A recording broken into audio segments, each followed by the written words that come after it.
Okay, let's go over setting up GarageBand one more time. First of all, you'll need to download GarageBand from the App Store on your MacBook Pro. Just search right up here, GarageBand, not band, band, GarageBand. Close enough. GarageBand. There it is. You'll need to download it. When it's done, you can open it. There's going to be an icon, likely in your applications folder is where you're going to find it. Okay, so when you open GarageBand, it will look like this. You won't have any projects, so you're going to start a new one. Empty project. Choose.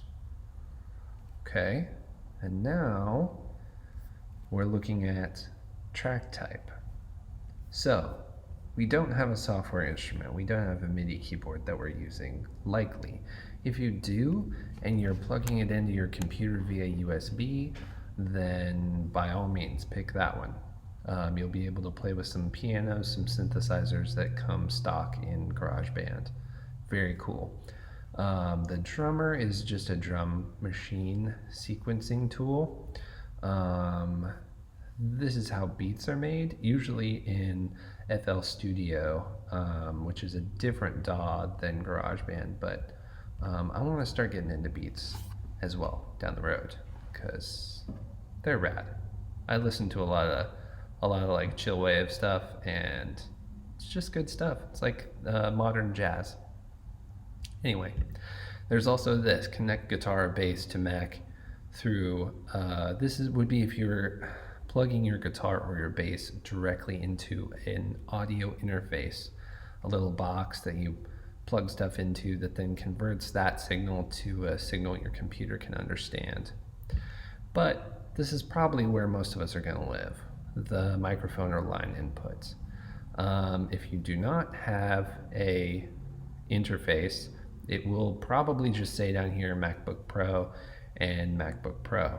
You're going to want to have headphones on whenever you are recording. Headphones are essential because you'll be able to monitor yourself what you sound like in real time while you're recording, and there won't be any bleed. That is, the speakers on your computer making sound won't be picked up by the microphone on your computer pulling in sound, if that makes sense.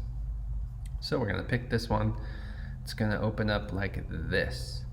So once you get here, this is your DAW. Most of them look like this. You don't really need your audio library right now. They have some kind of track organizer on the left side. The music that you're playing, the recording, will go left to right, and they'll have certain features like a tuner. Look at that. So here's a note about inputs that's relevant right now. See how nothing is happening? That's because my microphone is actually on my second input on my interface. If you don't have an interface, don't worry about that. So now I'm on my second input. You can see I have green here. When I open my tuner, hey, I'm talking in A. Look at that. I didn't mean to make that rhyme, but it did. So now we have green right here, and that means we have an audio signal. So we also need our tracks from Dropbox. So hopefully we were able to get in there and open that up. If you open up your Dropbox and download them, get them in a nice secure location, and then all you have to do is drag and drop. Drag and drop. Look at that. So because that was the stem file, it's just going to open right up, and it's going to know, the program is going to know what to do with it. This is in stereo. I actually did a stereo track for this, for acoustic guitar, to give it some width so it will sound a bit deeper when you're listening to it. Up here, this is our monitoring.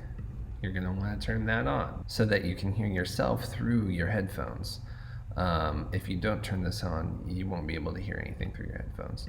It's mostly if you're in the situation like I was describing before. If you don't have headphones and then your speakers are putting out sound that's being picked up by the microphone and recorded, then you would not want that to be on if you have no headphones, because you wouldn't be able to hear what's happening, but then you also won't be able to hear this track that's happening. So headphones are important. All right, so I assume everyone has headphones. Any kind will work. So you're going to want to have input monitoring on.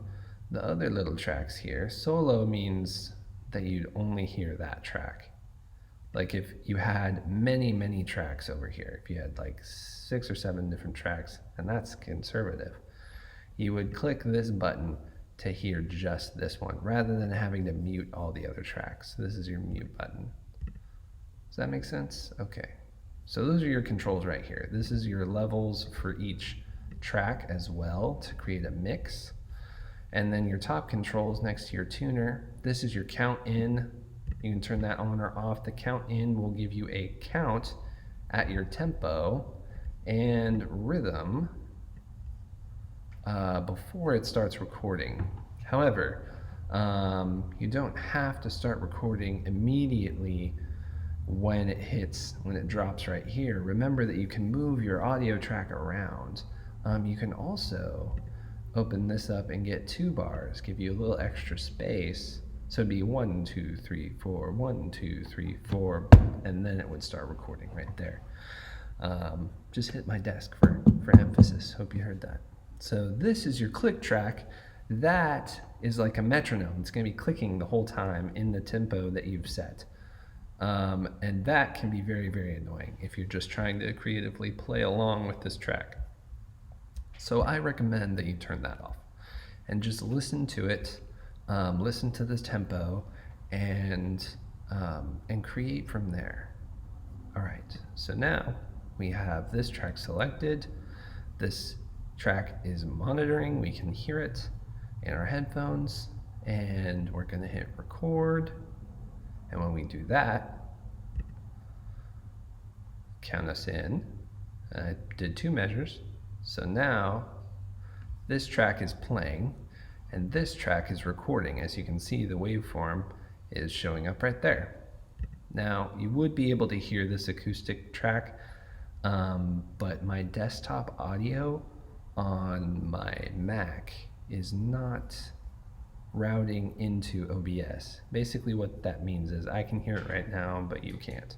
Just trust me that when you hit record, this is playing and you can hear it clearly, but it's only recording over here. So there, I did 2 different sections. You can do that too.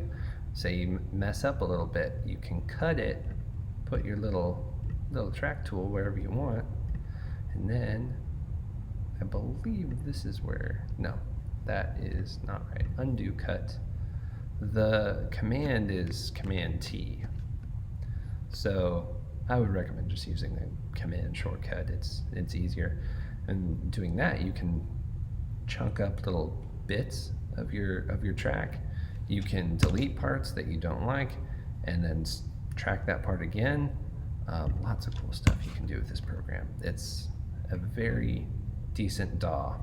Okay, so that just gives you a primer. Go for it. Create. Use your imagination. Like I said, recording is just magical. I've recorded so many weird things that ended up sitting really cool in a mix. So just think about how many layers you're starting to hear as we're listening carefully to our songs.